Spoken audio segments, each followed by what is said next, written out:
On a cold winter night, a car sat silently on the side of a dark road. Its lights were off. The air was still and frigid. This was Route 112 in Haverhill, New Hampshire, a place surrounded by dense woods and the quiet of the mountains. A young woman named Maura Murray had been driving that car just moments before, but now, she was gone. She had vanished into the biting New Hampshire air, leaving behind more questions than answers. The scene itself was the beginning of a puzzle that has captivated and baffled investigators, family members, and people all over the world for more than 2 decades. The mystery begins with this simple yet profound fact: a person was there, and then they were not. A local school bus driver saw Maura at the scene of her minor car accident. He stopped and asked if she needed help.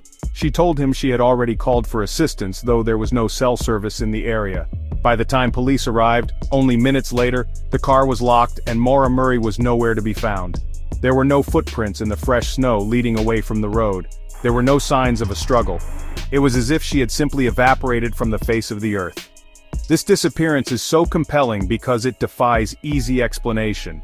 Every potential clue seems to lead to another dead end. Every theory has holes.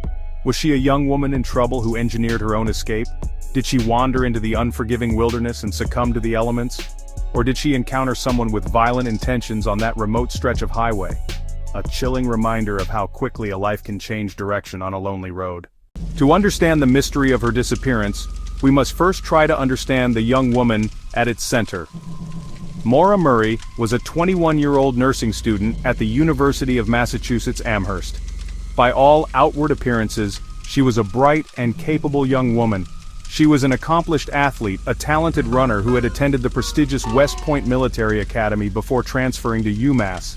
She was described by friends and family as kind, driven, and someone who always seemed to have a plan.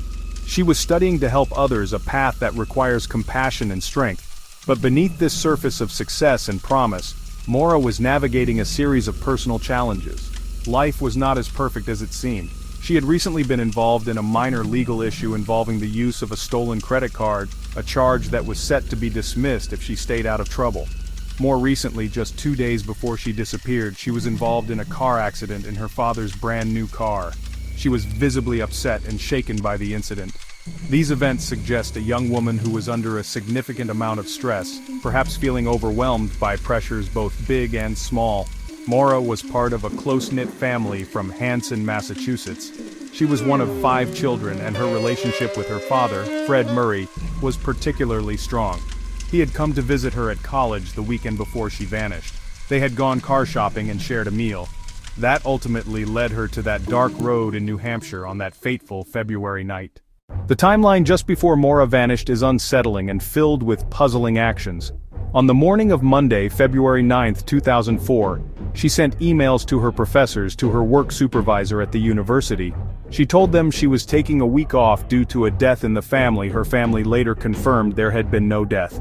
This was the first clear sign something was amiss. Her digital and financial footprints add another layer of mystery.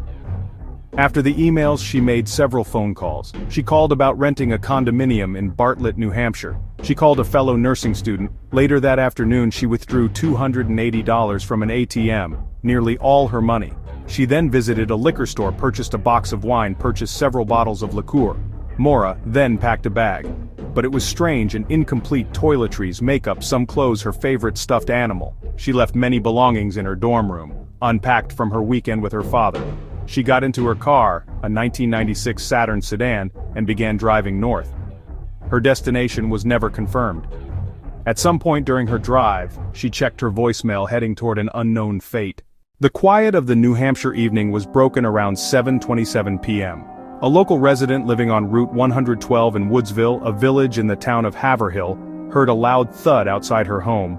She looked out her window and saw a car, Maura's black Saturn, jammed into a snowbank at a sharp hairpin turn known locally as the Weathered Barn Corner. Just a few minutes later, a school bus driver named Butch Atwood was driving home along the same route.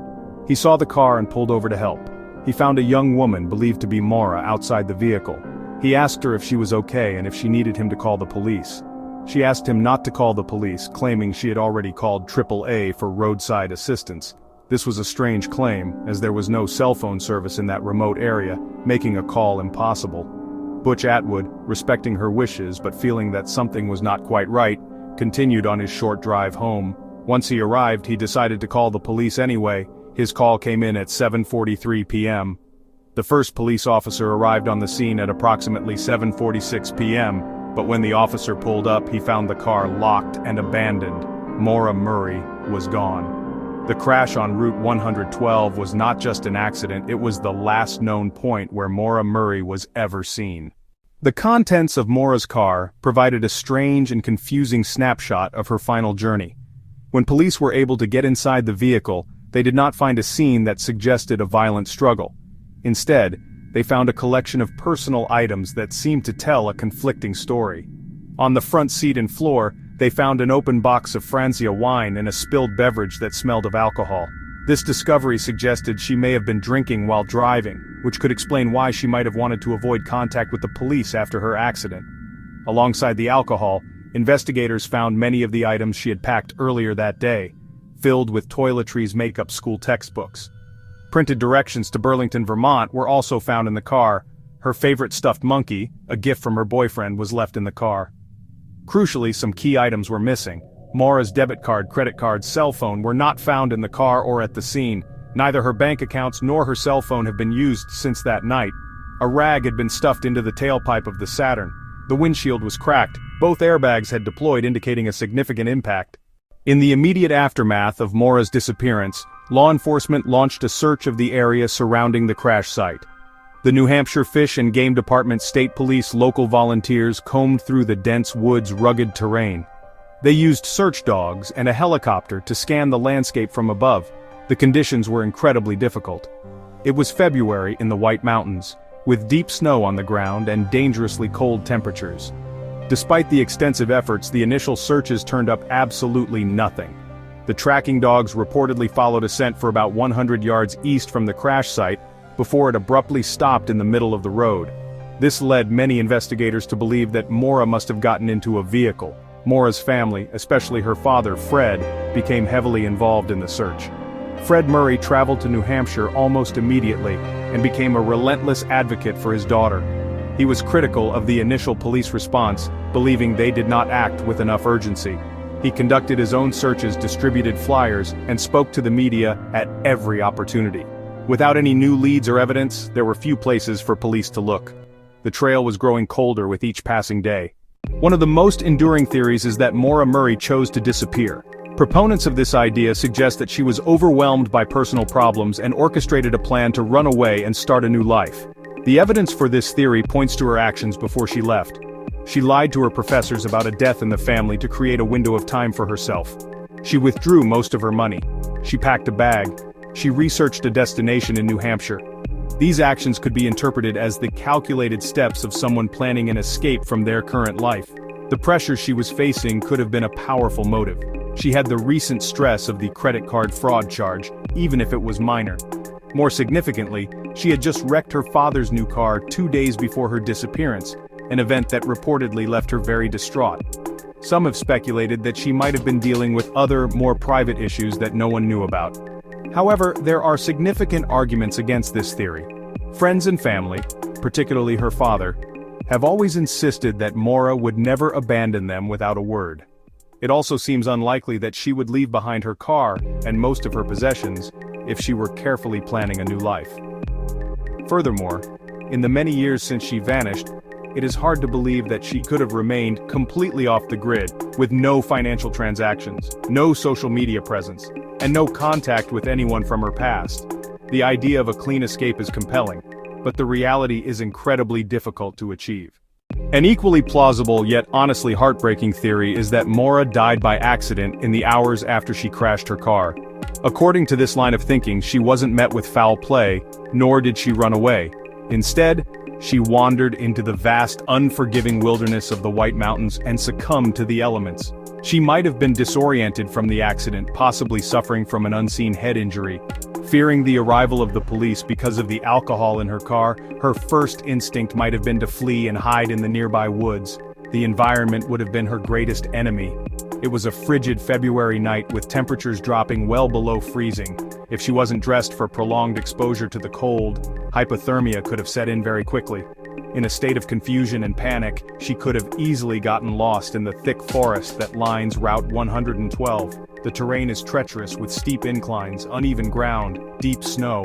Over the years, volunteer search teams have continued to explore the woods near the crash site, believing that Maura's remains are still out there, waiting to be found. While the forest is vast, it just seems unlikely that no trace of her has ever been found if she had perished nearby, leaving the door open for other, more sinister possibilities. The third major theory, and honestly the one that many find most terrifying, is that Maura Murray was the victim of foul play. In this scenario, she was abducted by a stranger who happened upon her after her accident. The timing is critical. She was alone on a dark road in a vulnerable situation. The person who stopped could have been an opportunistic predator who offered her a ride with malicious intent. This would explain why she and her scent trail vanished so quickly from the roadside. She got into a car, but it wasn't to escape. It was because she was taken. The bus driver, Butch Atwood, reported seeing a red truck with a topper parked near the scene at one point, though the timing and relevance of this sighting have been debated. Police investigated local individuals with criminal histories, but no strong suspects were ever officially named in connection with Maura's disappearance. The main challenge with the foul play theory is, once again, the complete lack of evidence. Without a body, a confession, or a piece of definitive forensic evidence, the theory that Maura was a victim of a violent crime is just one of the three haunting possibilities that orbit this case. In the years following Maura Murray's disappearance, something new and powerful began to shape the case: the internet. As official leads dried up, a growing community of online detectives took up the cause. They gathered on message boards, blogs, podcasts, social media groups. This digital mobilization kept Maura's story alive, preventing it from fading into obscurity.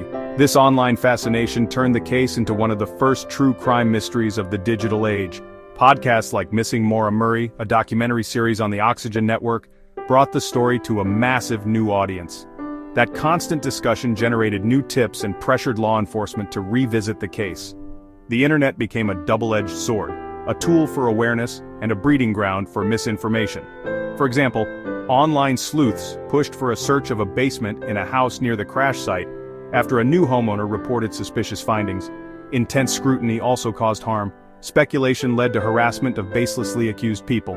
Today, more than 2 decades after she vanished on that cold New Hampshire night, Maura Murray is still missing.